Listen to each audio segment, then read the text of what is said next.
نحمدہ ونصلی علی رسول الکریم اما بعد اعوذ باللہ من الشیطان الرجیم بسم اللہ الرحمن الرحیم ومن الناس من یقول آمنا باللہ وبالیوم الآخر وما هم بمؤمنین یخادعون اللہ والذین آمنوا وما یخدعون الا انفسهم وما یشعرون فی قلوبہم مرض فزادہم اللہ مرضا ولہم عذاب علیم بما کانوا یکذبون۔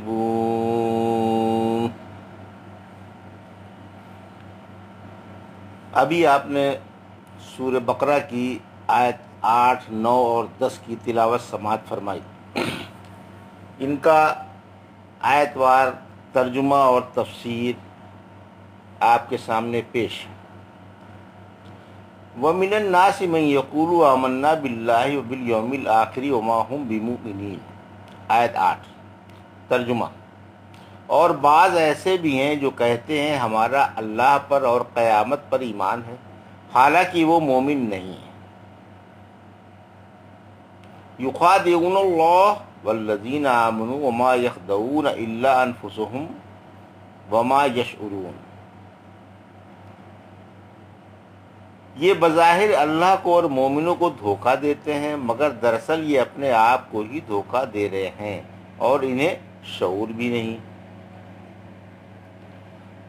آیت نمبر 8 کی تفسیر میں نفاق کے معنی: نفاق اچھائی ظاہر کرنا اور دل میں برائی چھپانا ہے۔ اس کی دو قسمیں ہیں، ایک اعتقادی، دوسرا عملی۔ جس میں وصف نفاق پایا جائے وہ منافق ہے۔ اعتقادی منافق ہمیشہ ہمیشہ کے لیے جہنمی ہے، اور عملی منافق سخت مجرم۔ منافق کا قول عمل کے خلاف اور اس کا باطن ظاہر کے برعکس ہوتا ہے۔ مکہ معظمہ میں نفاق نہیں تھا۔ مسلمان کمزوری کی وجہ سے اسلام کو چھپایا کرتے تھے۔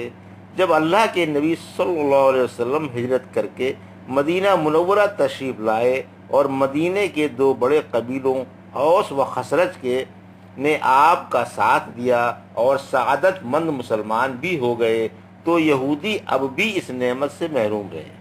صرف عبداللہ بن سلام رضی اللہ تعالیٰ عنہ مشرف باسلام ہوئے۔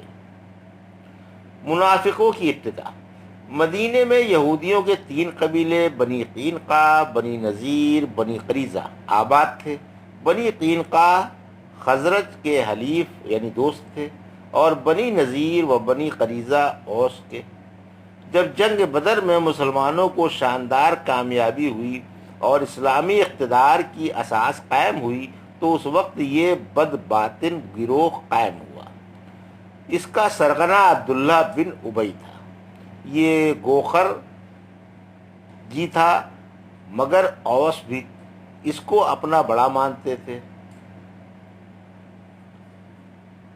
اور اسے دونوں قبیلے اپنا سردار بنانا چاہتے تھے کہ اچانک دونوں اسلام کی گود میں آ گئے، اور سرداری کا خواب شرمندہ تعبیر نہ ہو سکا۔ اس سے اسے بڑا صدمہ ہوا اور اس کے دل میں جذبہ عداوت اسلام بھڑک اٹھا۔ پھر جب یہ اسلام کی دن دونی رات چوگنی ترقی دیکھتے ہیں تو اور بھی دل میں جل کر کباب ہو جاتا ہے، اور مسلمانوں کو مٹانے کی تدبیریں سوچتا ہے۔ آخر کار اسے یہ تدبیر سوجھی کہ بظاہر اسلام لا کر در پردہ اسلام کی بیخکنی کی جائے۔ چنانچہ یہ اپنے اس ناپاک ارادے کی اپنی رفقا کو اطلاع دے کر بظاہر میں ان کے مسلمان ہو جاتا ہے۔ پھر رفتہ رفتہ منافقوں کی باقاعدہ ایک جماعت مدینے میں آس پاس کی بستیوں میں قائم ہو جاتی ہے۔ اس بدباطن جماعت میں کوئی مہاجر شریک نہ تھا۔ یہ جانثاران اسلام تو اپنا سب کچھ لٹا کر اللہ کے رسول صلی اللہ علیہ وسلم کا ساتھ دینے کے لیے مدینے آئے تھے۔ البتہ اوس و خزرج کے چند آدمی اور چند یہودی اس میں شریک تھے۔ ان آیتوں میں اوس و خزرج کے منافقوں کا بیان ہے۔ اللہ نے منافقوں کی خوب پول کھولی ہے اور ان کی بدترین عادتوں کا بیان فرمایا ہے، تاکہ مسلمان ہوشیار رہیں اور منافقوں کو سچ مچ مسلمان سمجھ کر دھوکہ نہ کھائیں۔ یہاں یہ بھی یاد رکھو کہ گنڈوں کو شریف مان لینا بھی خطرات مول لینا ہے۔ جس طرح یہاں فرمایا کہ یہ بدترین گروہ بظاہر تو ایمان کا دعوے دار ہے مگر ان کے دل نور ایمان سے خالی ہیں۔ اسی طرح سورہ منافقون میں فرمایا، آیت نمبر 1 ہے، جب منافق آپ کے پاس آتے ہیں تو کہتے ہیں ہم گواہ ہیں کہ آپ اللہ کے رسول ہیں۔ اللہ ہی کو معلوم ہے کہ آپ اللہ کے رسول ہیں، اور وہ یہ بھی گواہی دیتا ہے کہ منافق بڑے جھوٹے ہیں۔ یہ اپنی نادانی سے سمجھ رہے ہیں۔ آیت نمبر 9 کی تفسیر میں، یہ اپنی نادانی سے سمجھ رہے ہیں کہ ہم اللہ کو دھوکہ دینے میں کامیاب ہو جائیں گے، جیسے بعض مسلمان ان کی عیاریوں سے دھوکہ کھا جاتے ہیں۔ جرات تو یہ دیکھو، یہ کھیل قیامت کے دن بھی کھیلا جائے گا۔ سورہ مجادلہ کی آیت نمبر 18 ہے، اللہ رب العزت فرماتا ہے جس دن اللہ پاک ان سب کو زندہ کر کے قبروں سے اٹھائے گا تو جیسے آج یہ تمہارے سامنے جھوٹی قسمیں کھا کر ایمان ظاہر کر رہے ہیں، اللہ کے سامنے بھی جھوٹی قسمیں کھا جائیں گے۔ یہ آج بھی یہی سمجھتے ہیں کہ ہم کچھ ہیں، بڑے ہوشیار ہیں۔ خوب سن لو کہ یہ بڑے جھوٹے ہیں۔ اس آیت میں بتایا گیا ہے کہ انہیں نفاق کی برائی اور وبال کا شعور تک نہیں۔ نادانی کا تو یہ عالم ہے، اللہ کو کیا دھوکہ دیں گے؟ خود ہی دھوکے میں مبتلا ہیں کہ نفاق کو ہوشیاری سمجھ رہے ہیں۔ سورہ نساء میں آیت نمبر 142 میں اللہ رب العزت نے فرمایا منافق اللہ کو دھوکہ دینا چاہتے ہیں حالانکہ اللہ انہیں دھوکے میں رکھنے والا ہے۔ منافقوں کا دھوکہ کیا تھا؟ قول و فعل کے تقاض سے بظاہر ان کی یہ غرض تھی کہ تحفظ ہو جائے، اور جو شخص اپنے ذاتی تحفظ کی خاطر ایسی حرکت کرے اسے عربی میں مخادع کہا جاتا ہے، چونکہ یہ اپنے تحفظ یعنی قتل و قید اور دنیوی سزاؤں کے لیے یہ حرکات کرتے تھے اور قول و فعل میں تضاد رکھتے تھے، اس لیے انہیں مکار کہا گیا۔